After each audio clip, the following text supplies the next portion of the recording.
Welcome students to chapter number 2, solutions. In this chapter, we have studied different 4 colligative properties, just like decreasement in vapor pressure, increasement in boiling point, depression in freezing point. In last lecture, we have completed osmotic pressure. Now the last topic of this chapter is explain want of factor or explain abnormal molecular mass. To understand that topic, we have to discuss about the formula of all the 4 colligative property formula. जैसे osmotic pressure colligative property है, नहीं, decrease in osmotic pressure is colligative property. तो decrease in osmotic pressure P10 minus P1 उसका formula जो था Raoult's law में, उसमें हमें एक चीज नोटिस करनी है कि it is inversely proportional to molecular weight of solute. Decrease in vapor pressure or relative decrease in vapor pressure is inversely proportional to molecular mass of solute. Second one, boiling point elevation में भी आपने पढ़ा, delta TB elevation in boiling point is inversely proportional to molecular mass. Same way, you can see delta TF मतलब depression in freezing point is inversely proportional to molecular mass. Now, you can see osmotic pressure pi also inversely proportional to molecular mass of solute. Understood? So, osmotic pressure is inversely proportional to molecular mass of solute. तो आप यहाँ पे इतना देख चुके हो कि कोई भी कॉलिगेटिव प्रॉपर्टी हो, चाहे वो डिक्रीज इन वेपर प्रेशर हो, एलिवेशन इन बॉइलिंग पॉइंट हो, डिप्रेशन इन फ्रीजिंग पॉइंट हो, so all the properties are inversely proportional to their molecular mass.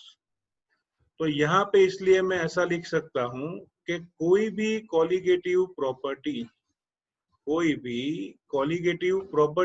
मतलब जिसको हम लिख सकते हैं बच्चों सीपी. सो कोई भी कॉलिगेटिव प्रॉपर्टी मतलब CP, C dot P is inversely proportional to its molecular mass. It is inversely proportional to molecular mass of solute. Solute के molecular mass के inversely proportional में होता है. ओके, अब हमारा क्वेश्चन हम सॉल्व करेंगे. What is abnormal molecular mass? जो नॉर्मल नहीं उसे कहते हैं abnormal. What is abnormal molecular mass? उसके लिए मैं आपको टेक्स्ट बुक का एग्जांपल याद कराता हूं. अब जानते हो टेक्स्ट बुक में आपने पढ़ा था, कोई भी कंसेप्ट देखा हो, वेपर प्रेशर का हो, बॉइलिंग पॉइंट, एलिवेशन या फ्रीजिंग पॉइंट, डिप्रेशन या ऑस्मोटिक प्रेशर, उसमें मोस्ट ऑफ एग्जांपल 3 ही थे, glucose, sugar and urea. Glucose, sugar and urea, ये 3 ही एग्जांपल जनरली देखने को मिले थे आपको. लेकिन अब चैप्टर के लास्ट में हमें थोड़ा सा डिटेल में उस सभी टॉपिक्स में कलेक्टिवली जाना है. देखो स्टूडेंट्स, सॉल्यूशन में 2 चीजें होती है. पहली, सॉल्यूशन बनने के बाद सॉल्यूट पार्टिकल्स अपनी ही ओरिजिनल कंडीशन में रहें, फर्स्ट पॉसिबिलिटी. मतलब ग्लूकोज को वाटर में डिसोल्व किया, ग्लूकोज ही रहेगा, शुगर ही रहेगा, यूरिया ही रहेगा. So first possibility is that solute particle maintain its formula in the solution. बराबर. दूसरा ऑप्शन ये है कि अगर किसी सॉल्यूट को सॉल्वेंट में डिसॉल्व करोगे, so either in that association occurs or dissociation occur. मतलब डिसोसिएशन होगा या एसोसिएशन होगा. तो सबसे पहले एग्जांपल देखते हैं डिसोसिएशन का. लिखा है कि we know that when ionic compound dissolve in water they dissociate into cations and anions. Okay, dissociation का डेफिनेशन लिखना हो तो लिख सकते हो when ionic substance is dissolved in water it produces ion, it is known as dissociation. Okay, उन्होंने example दिया है 1 mole of KCl।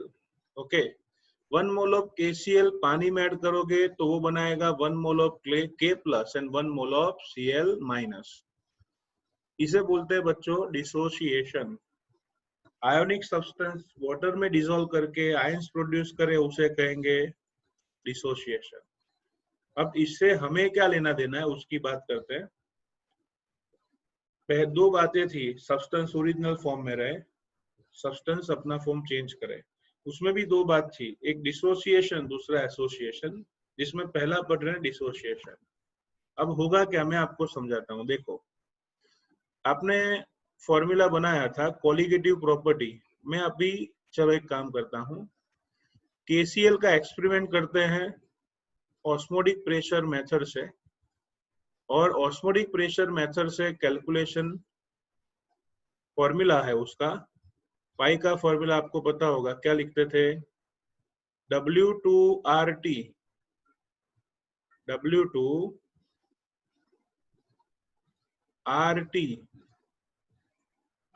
Upon pi V,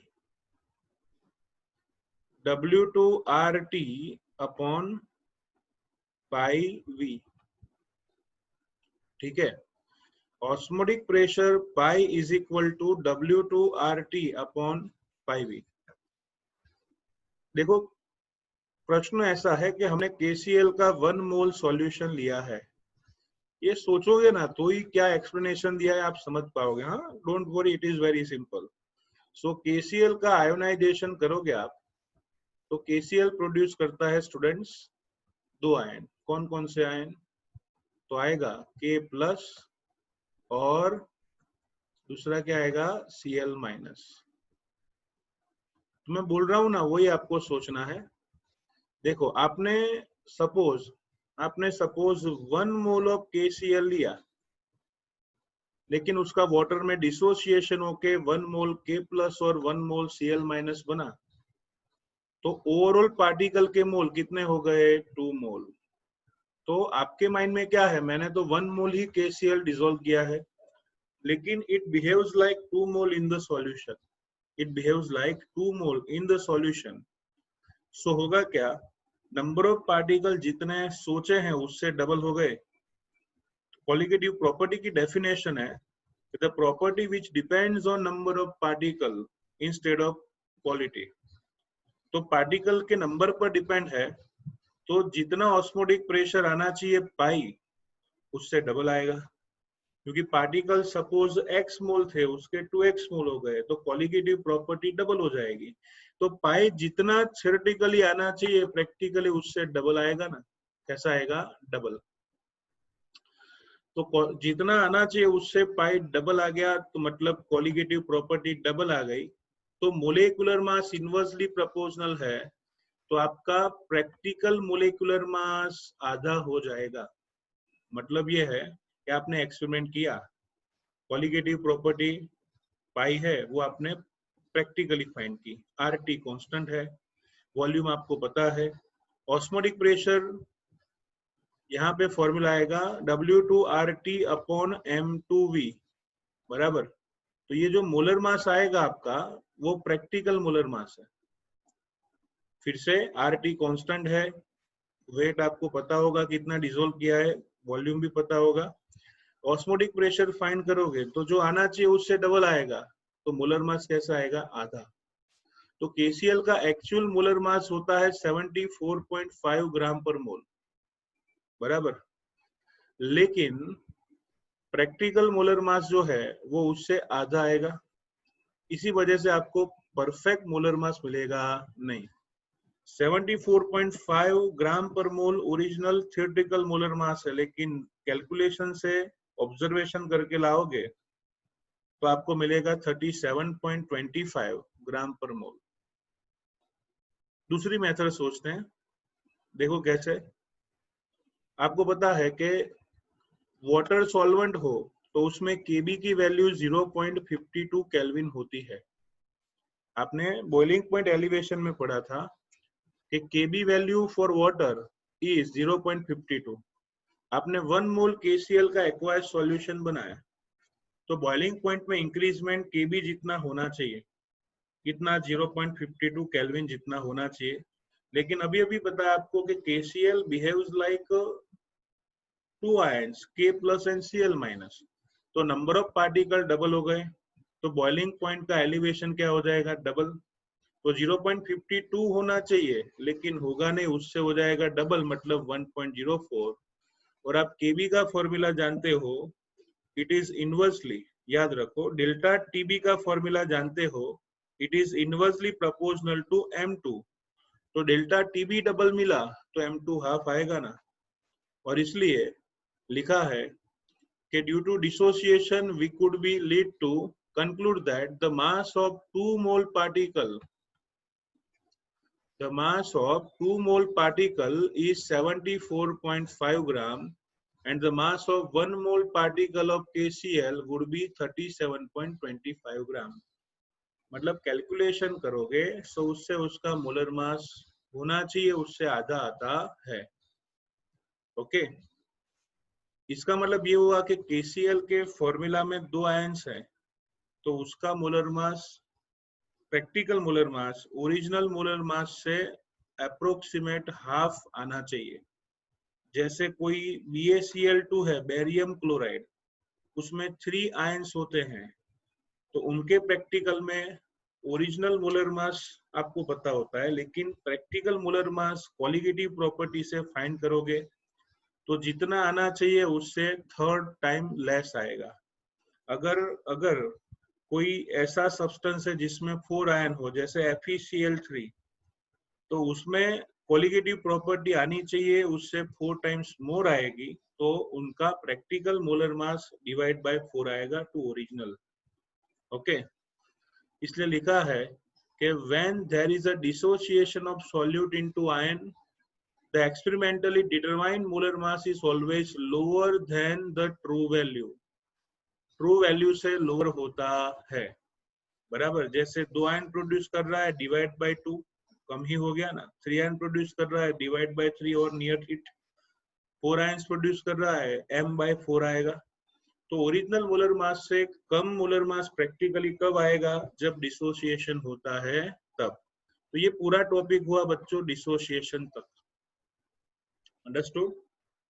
फिर से एक बार, 2 टाइप के सॉल्यूशन है, एक जैसा है वैसा ही रहेगा, दूसरा आइदर एसोसिएशन और डिसोसिएशन, जिसमें डिसोसिएशन आप पढ़ चुके हो। अब मैं एसोसिएशन की बात करता हूं। स्टूडेंट्स, एसोसिएशन का डेफिनेशन आप फिर ऐड कर देना। When the solute is dissolved in the solution, so some solute molecule combines together and behaves like associated molecule, it is known as association। फिर से, when solute is dissolved in a solution, some solute molecules combines together and behaves like associated molecule, it is known as association। जैसे ऐसी process generally ionic substance में नहीं होती है। Remember, ऐसी process generally ionic solvent में भी नहीं होती है। आयोनिक सॉल्वेंट में कभी भी एसोसिएशन पॉसिबल नहीं है। This reaction generally occurs in organic solvent, non polar solvent, या फिर ऐसे सॉल्वेंट जिनके डाइलेक्ट्रिक कांस्टेंट लो होते हैं।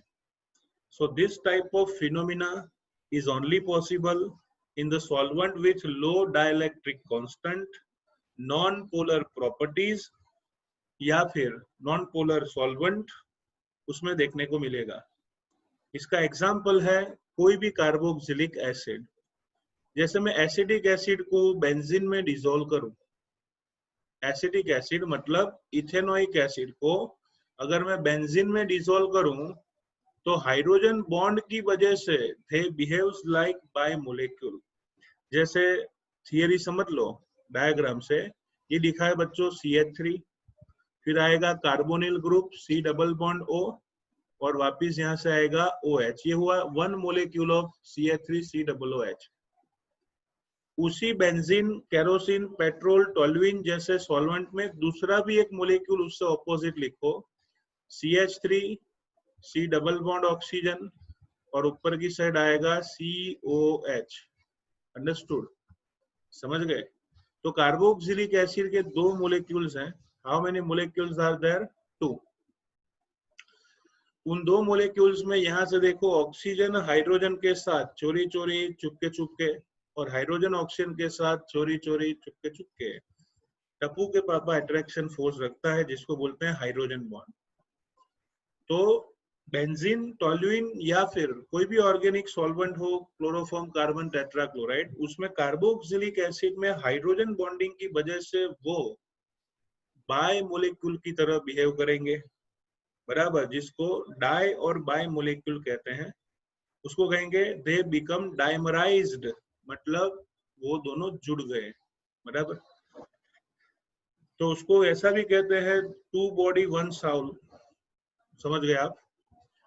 तो ये हुआ एसोसिएशन। तो डेफिनेशन आप लिखो तो बहुत अच्छा है, भले बुक में नहीं दिए। When solute is dissolved in solution, when solute is dissolved in solution, when solute is dissolved in solution, some solute molecule combines together and behaves like associated molecule, मतलब dimer, trimer, tetramer. It is known as association.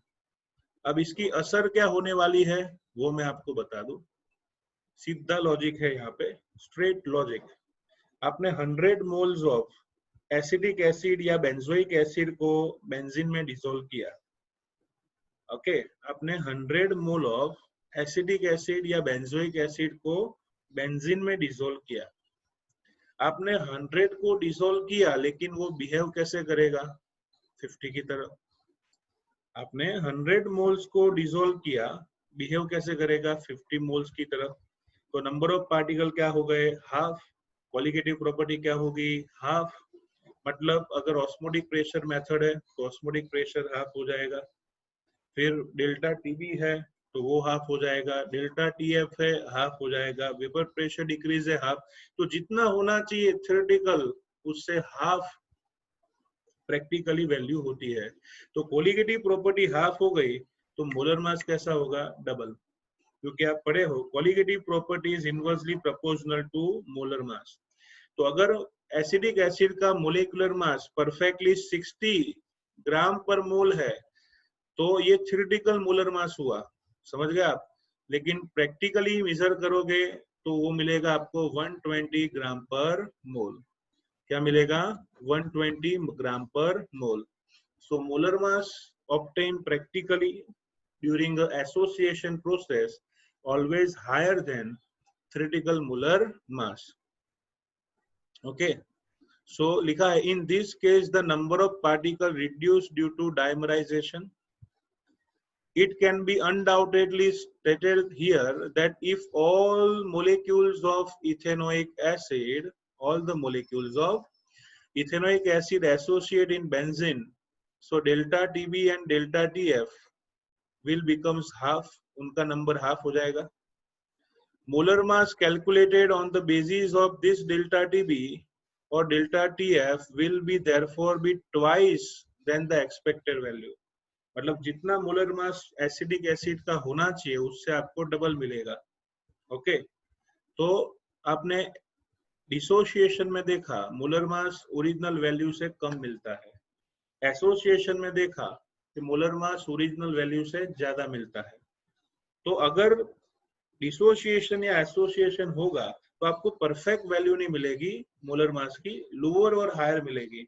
तो ऐसे molar mass को कहा जाता है abnormal molar mass. तो definition अब समझ के याद रखिए, the molar mass that is either lower or higher than the expected or normal value is called abnormal molar mass.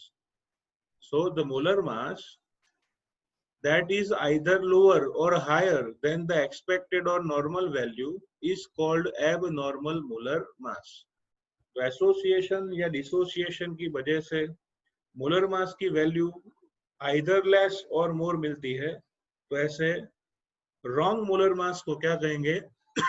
Abnormal molecular weight. बच्चों, इतना एक्सपेरिमेंट करने के बाद भी अगर आपको सच्चा मोलर मास नहीं मिले तो ये बहुत बुरी बात है। अगर यूरिया ग्लूकोज शुगर लेते हैं तो परफेक्ट मिलेगा, लेकिन अगर डिसोसिएशन एसोसिएशन का सॉल्यूशन है तो परफेक्ट मिलेगा नहीं। लेकिन अगर चाहिए तो सभी कंडीशंस में आपको परफेक्ट मोलर मास चाहिए तो एक काम करो, 1880 में वॉन्टॉफ नाम के एक साइंटिस्ट ने एक अलग से फैक्टर बनाया जिसको नाम दिया था वॉन्टॉफ फैक्टर। बराबर, क्या कहेंगे? वॉन्टॉफ factor. In 1880, scientist Wontoff has given a factor which should be included in this formulas. It is known as Wontoff factor. इसका यूज करके अगर डिसोसिएशन या एसोसिएशन कुछ भी होता है, फिर भी आप परफेक्ट मोलेकुलर वेट फाइंड कर सकते हो। You can find the perfect molecular weight. तो बच्चों, वॉन्टॉफ फैक्टर आई जो है उसका फॉर्मूला ऐसा है, normal molecular mass upon abnormal molecular mass. Normal molecular mass upon abnormal molecular mass. जैसे एक एग्जांपल देता हूं बच्चों, ये अप्रोक्सीमेट वैल्यू है। जैसे एसिटिक एसिड का नॉर्मल मोलेकुलर मास कितना था? 60, और एबनॉर्मल मोलर मास हमने बताया कि डबल मिलता है, मतलब 120। तो एसिटिक एसिड के सॉल्यूशन के लिए वॉन्टॉफ फैक्टर आएगा 62 मतलब 1/2। तो आपने देखा कि एसोसिएशन किया तो वॉन्टॉफ फैक्टर कैसा आया? Less than 1। तो इस पर से हम लिख सकते हैं ड्यूरिंग एसोसिएशन क्या आएगा बच्चों? During association van't Hoff factor is less than 1। During association van't Hoff factor is less than 1। उससे ऑपोजिट सोचिए कि डिसोसिएशन में क्या होगा। तो सच्चा मोलर मास था उसका बच्चों 74.5। आगे का ही एग्जांपल है ना, सच्चा मोलर मास था बच्चों 74.5। ओके, डिसोसिएशन में उसका प्रैक्टिकल मोलर मास कितना आता है? एबनॉर्मल मोलर मास वो आया था 37.25। कितना आया था? 37.25। तो यहाँ पे अगर 37.25 प्रैक्टिकल या एबनॉर्मल मोलेकुलर मास लें तो आएगा दिस मल्टीप्लाई बाय 2। ओके, तो यहाँ आप देख सकते हो वॉन्टॉफ फैक्टर है ना, एक से ज्यादा मिला 2। तो जब भी डिसोसिएशन होता है, डिसोसिएशन, ओके, तो वॉन्टॉफ फैक्टर क्या आएगा? एक से ज्यादा, मतलब I is more than 1। I is more than 1। लेकिन नो डिसोसिएशन नो एसोसिएशन है, मतलब डिसोसिएशन भी नहीं हुआ, एसोसिएशन भी नहीं हुआ, मतलब दोनों में से कुछ भी नहीं, जैसे है वैसे ही रहेंगे मोलेक्यूल। तो याद रखो I इज इक्वल टू 1। ये एक्स्ट्रा ऑर्डिनरी लॉजिक है जो एंट्रेंस में भी काम में आएगा और VSQ हो तो उसमें भी काम में आता है। तो ये वॉन्टॉफ फैक्टर I का नेचर है। बराबर, जो हमने समझ के याद रखा कि भाई true molar mass upon abnormal divide करोगे तो एसोसिएशन में 1/2 है। अगर 3 मोलेक्यूल कंबाइन होंगे 1/3, 4 कंबाइन होते हैं 1/4, तो आएगा बच्चों वो लेस देन 1। डिसोसिएशन में सेपरेट होते हैं तो ट्रू से ऑब्टेन लेस होता है। 2 आयन प्रोड्यूस कर रहे हैं तो 2 या 2 से नजीक, 3 आयन प्रोड्यूस हो रहा है तो 3 या फिर 3 से नजदीक की वैल्यू होगी, और 4 आयन प्रोड्यूस कर रहे हैं तो 4 या 4 से नजदीक। तो डिसोसिएशन में 1 से ज्यादा होगा, और no association no dissociation I is equal to 1। तो बच्चों, पहला फॉर्मूला I का याद रखना, क्या आएगा? Normal molar mass upon abnormal molar mass. इसको आप अलग से ऐड भी कर सकते हो। We can say that theoretical molecular mass TH का मतलब है theoretical. Theoretical molecular weight upon आएगा प्रैक्टिकल मोलेकुलर वेट। दूसरा फॉर्मूला है observed colligative property upon calculated colligative property. Observed colligative property upon calculated colligative property, उसको अच्छी तरह से लिखें तो ऑब्जर्व को लिखेंगे प्रैक्टिकल कोलिगेटिव प्रॉपर्टी, कैलकुलेटेड को बोलते हैं थियोरेटिकल कोलिगेटिव प्रॉपर्टी। बराबर। आप जानते हो ऑस्मोटिक प्रेशर हो या कोई भी कोलिगेटिव प्रॉपर्टी मोलर मास से इनवर्सली प्रोपोर्शनल में होता है ना। तो मैंने ऊपर आपको क्या बोला, नॉर्मल को बोला थियोरेटिकल मोलर मास मतलब कैलकुलेटेड, तो कोलिगेटिव प्रॉपर्टी में नीचे आएगा नॉर्मल माने कैलकुलेटेड या theoretical molar colligative property. Molar mass के फॉर्मूला में प्रैक्टिकल वैल्यू नीचे है एबनॉर्मल, तो कोलिगेटिव प्रॉपर्टी में ऑब्जर्व मतलब प्रैक्टिकल वैल्यू कहाँ होगी, ऊपर, क्योंकि दोनों टर्म्स एक दूसरे के ऑपोजिट होते हैं। फिर से नॉर्मल को बोलते हैं बच्चों थियोरेटिकल मोलर मास, तो कोलिगेटिव प्रॉपर्टी उससे ऑपोजिट है। तो देखो कैलकुलेटेड कोलिगेटिव प्रॉपर्टी नीचे आएगी, theoretical colligative property. Abnormal molar मास नीचे है, बराबर, जिसको बोलेंगे प्रैक्टिकल मोलर मास, तो प्रैक्टिकल कोलिगेटिव प्रॉपर्टी ऊपर आएगी, जिसको ऑब्जर्व कहते हैं। आई वैल्यू मिल गई।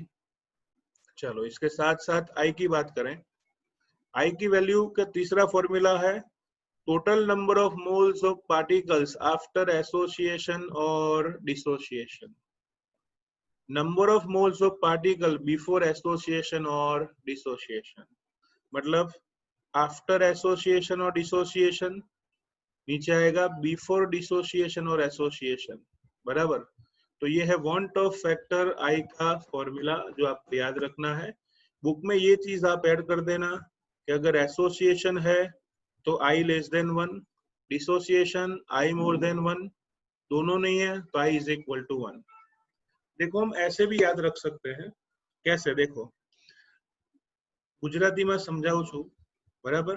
ધારો કે કોકને મેરેજ કરવા છે તો પરફેક્ટ પર્સન મળ્યું એટલે છે ને આવું કહેવાનું i बराबर 1, मतलब एक परफेक्ट i। शादी करना चाहते हो, एक अच्छी व्यक्ति जीवन में आई बराबर 1, बराबर। हाँ, तो वहां पे नो डिसोसिएशन नो एसोसिएशन, मतलब वहां पे डिसोसिएशन नहीं होगा, एसोसिएशन नहीं होगा, हैप्पी लाइफ। ओके। लेकिन अगर एक नहीं आई है तो, बराबर, टप्पू के पापा में पोपटलाल को देखो, आई लेस देन 1, जीवन में एक नहीं आई तो वो ऑलवेज क्या सोचता है, एसोसिएशन। तो एक से कम आई तो लाइफ में आगे होना है एसोसिएशन। आई बराबर 1 मतलब परफेक्ट है, तो फिर नो एसोसिएशन नो डिसोसिएशन। आई लेस देन 1, अगर एक भी नहीं आई, एक से भी कम है, तो क्या होगा आगे, एसोसिएशन। और शादी के बाद जेठालाल की बात करें, आई मोर देन 1 मतलब एक से ज्यादा आई, तो एक से ज्यादा आई तो डाइवोर्स होगा, उसे क्या कहेंगे, डिसोसिएशन। आई बात समझ में? ऋतिक रोशन, बहुत सारे लोग हैं। तो I इज इक्वल टू 1 मतलब no association no dissociation. I more than 1, एक से ज्यादा आई तो D for dissociation, divorce. I less than 1, एक से कम आई तो क्या कहेंगे, एसोसिएशन। भाई शादी कराओ, पूरी कायनात शादी कराने में जुट जाती है, लेस देन 1 हो तो, बराबर। तो ये है वांट ऑफ फैक्टर आई, उसकी फॉर्मूला जो हमें समझनी है। ओके। सो फॉर्मूला फाइनली एक बार याद कर लेते हैं। Normal molecular mass upon abnormal molecular mass, जिसको हम कह सकते हैं theoretical upon practical molecular mass. Observe colligative property upon calculated colligative property, मतलब प्रैक्टिकल ऊपर थ्योरेटिकल नीचे। Total number of moles of particle after dissociation और एसोसिएशन, नीचे आएगा बिफोर डिसोसिएशन और एसोसिएशन। ठीक है। Here the abnormal mass is the experimentally determined molar mass and calculated colligative property are obtained by assuming that non-volatile solute is neither associated or dissociated. बराबर, यहाँ पे लिखा है कैलकुलेटेड कॉलिगेटिव प्रॉपर्टी, मतलब सोचिए कि कुछ हुआ ही नहीं, नो एसोसिएशन नो डिसोसिएशन, और अगर हम सिर्फ फॉर्मूला से कैलकुलेट करें वैसी कैलकुलेटेड कॉलिगेटिव प्रॉपर्टी हो गई। बराबर, in case of association value of I is less than unity, हमने अभी अभी कहा, while for dissociation it is greater than unity, एक से ज्यादा होगा। For example, I for aqueous KCl solution is close to 2, while I for ethanoic acid in benzene is nearly 0.5, जो हमने अभी कैलकुलेट किया था 2 and 0.5। तो ऐसा होता है want of factor I। want of ने बताया कि कुछ ज्यादा मेहनत नहीं करनी है, अगर आपको सीधा सच्चा मोलिकुलर मास लाना हो तो एक काम करो, हर एक फॉर्मूला में राइट साइड आई लिख दो। जैसे आप जानते हो वेपर प्रेशर का फॉर्मूला था P10 minus P1 upon P10 is equal to N2 by N1, तो उसमें आई रख दो। Delta TB is equal to I into KB into molality, delta TF is equal to I into KF into molality, pi is equal to I into N2RT by V, I into N2RT by V। तो इसे कहते हैं बच्चों want of factor, उसको add करने से सच्चा molar mass मिलेगा। ये आपको लिखना नहीं है, बराबर, लेकिन ये टेबल तो बिल्कुल तैयार नहीं करना है, लेकिन एक चीज आपको जाननी होगी, वो ये है कि अगर कोई स्ट्रॉन्ग इलेक्ट्रोलाइट हो, स्ट्रॉन्ग इलेक्ट्रोलाइट जैसे कि NaCl है, KCl है, MgSO4 है, तो उनका 100% डिसोसिएशन वाटर में होता है, 100%। तो KCl ने 2 आयन प्रोड्यूस किए 100% आयोनाइजेशन से, तो उसका want of factor 2 होगा। अगर NaCl है 2 आयन है, 2 आएगा, MgSO4 2 आयन है, 2 आएगा। सो आप समझ सकते हो want of factor, okay, generally integer when 100% ionization occurs. Okay, दूसरा एग्जांपल है पोटेशियम सल्फेट, उसमें 3 आयन होते हैं, 2 K+ होंगे और एक सल्फेट आयन होगा, तो उसमें want of factor 3 आने वाला है। तो जब भी 100% डिसोसिएशन हो तो want of factor इंटीजर होता है, बड़ी बात नहीं है। लेकिन अगर 100% डिसोसिएशन नहीं होता है तो बच्चों want of factor 2 से कम आएगा या 3 से कम आएगा, इसलिए लिखा जाता है want of factor is equal to 2 और नियर टू 2। ठीक है, 2 या 2 से नजदीक देखने को मिलता है। अंडरस्टूड। और एक चीज इस थियरी के साथ साथ आपको तैयार करनी है बच्चों, आपने देखा कि बेंजीन में एसिटिक एसिड डिसॉल्व किया तो आपको मिला एसोसिएशन, और 2 आयन कंबाइन होके बनाते हैं डाइमर और बाइमर। तो जब भी ऑर्गेनिक सॉल्वेंट में कार्बोक्सिलिक एसिड हो तो उसमें एसोसिएशन होगा। लेकिन अगर याद रखो, लेकिन अगर एक्वायस सॉल्यूशन में एसिडिक एसिड ऐड करोगे, एक्वायस सॉल्यूशन में एसिडिक एसिड ऐड करोगे, जैसे आपको पता होगा एसिडिक एसिड का फॉर्मूला क्या होता है, CH3COOH। तो अगर आप एक्वायस और पोलर सॉल्वेंट में कार्बोक्सिलिक एसिड को डिसॉल्व करोगे तो बच्चों उसमें से डिसोसिएशन होगा, और डिसोसिएशन होके 2 आयन बनेंगे CH3COO- और H+। So if we take, students, if we take acidic acid in benzene solvent, there should be association.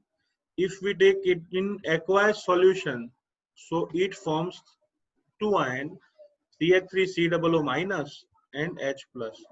मतलब बेंजीन जैसे ऑर्गेनिक सॉल्वेंट में कोई भी कार्बोक्सिलिक एसिड लोगे तो उसमें एसोसिएशन होगा हाइड्रोजन बॉन्डिंग से। लेकिन अगर आप एक्वायस सॉल्यूशन या पोलर सॉल्वेंट कोई भी लेते हो तो उसमें डिसोसिएशन होगा, 2 आयंस बनाएंगे CH3COO- and H+। इसके साथ साथ और एक टॉपिक जो हमारी बुक में नहीं है, जानना जरूरी है, वो मैं आपको समझा देता हूँ। कभी कभार क्या होता है, 100% आयोनाइजेशन डजंट अकर। ओके, अगर 100% एसोसिएशन या 100% डिसोसिएशन होता है तो हमें कोई प्रॉब्लम नहीं है, बराबर, इंटीजर वैल्यू आने वाली है।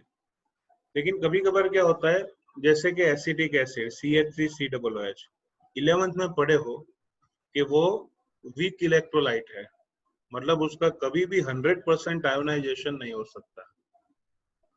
तो अगर हमें फाइंड करना है कि कितना परसेंट आयोनाइजेशन हुआ या उसका डिग्री ऑफ डिसोसिएशन क्या है, कितना परसेंट एसिटिक एसिड का एसोसिएशन हुआ, डिग्री ऑफ एसोसिएशन क्या है, तो उसको फाइंड करने के दो फॉर्मूलाज आपको तैयार करने हैं। देखो, पहला फॉर्मूला है अल्फा। अल्फा को कहते हैं बच्चों degree of dissociation. Degree of dissociation, उसका फॉर्मूला है बच्चों I-1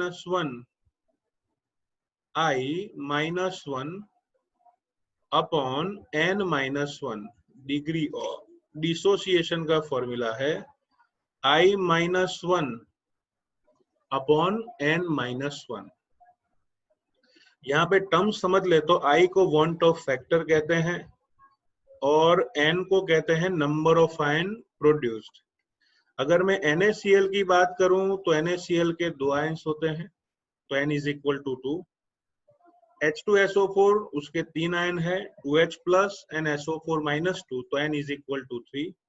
तो alpha is degree of dissociation, formula is I-1 upon N-1, बराबर, ठीक है। तो डिसोसिएशन के लिए डिग्री ऑफ डिसोसिएशन ऐसे फाइंड करते हैं। अगर 100% आयोनाइजेशन हुआ है तो चिंता मत करो, अल्फा 1 आएगा। 100% आयोनाइजेशन हुआ है तो अल्फा 1 आएगा। अब डिग्री ऑफ एसोसिएशन की बात करें तो उसका फॉर्मूला है कैपिटल X, सिंबल है उसका डिग्री ऑफ एसोसिएशन, उसका फॉर्मूला है capital X is equal to students 1 minus I, क्या आएगा 1 minus I degree of association is equal to 1 minus I into N upon N-1. You can see 1 minus I into N upon N-1। ये degree of association है बच्चों। Always ऐसा नहीं होता कि आपने 100 मोलेक्यूल एसिटिक एसिड के बेंजीन में डिसोल्व किए तो सीधे 50 मोलेक्यूल हो गए। उसमें से सपोज कीजिए कि 40 मोलेक्यूल ही एसोसिएट हुए, बराबर, कितने मोलेक्यूल एसोसिएट हुए 40, बिहेव्स लाइक 20, तो 100 में से सिर्फ 40 एसोसिएट हुए तो डिग्री ऑफ एसोसिएशन आएगा 0.4। 100 में से 40 परसेंटेज में बोले तो 40%। तो याद रखो डिग्री ऑफ एसोसिएशन उसका फॉर्मूला है capital X is equal to 1 minus I into N upon N-1, जहां पे N इज इक्वल टू आएगा number of molecule with associated. जैसे आपने एसिडिक एसिड में देखा 2 मोलेक्यूल एसोसिएट होते हैं तो N is equal to 2। Phenol में मोलेक्यूल एसोसिएट होते हैं N इज इक्वल टू 3। तो ये एक्स्ट्रा ऑर्डिनरी टॉपिक है which is useful for numerical degree of dissociation and degree of association. Okay, तो बच्चों टेबल बिल्कुल भी नहीं करना है, डोंट वरी अबाउट इट, ठीक है। सो today we will stop here. In next lecture we will start a new chapter and इस चैप्टर के साथ में ही मैं आपको रोज चैप्टर नंबर 2 के न्यूमेरिकल्स भी टॉपिक वाइज भेजता रहूंगा। तो एक साइड हमारे चैप्टर 2 के न्यूमेरिकल्स चलते रहेंगे जिसकी प्रैक्टिस होगी और हमारा नया चैप्टर भी साथ में कंटिन्यू होता रहेगा। ओके स्टूडेंट्स, सो अच्छी तरह से मेहनत कीजिए। Thank you.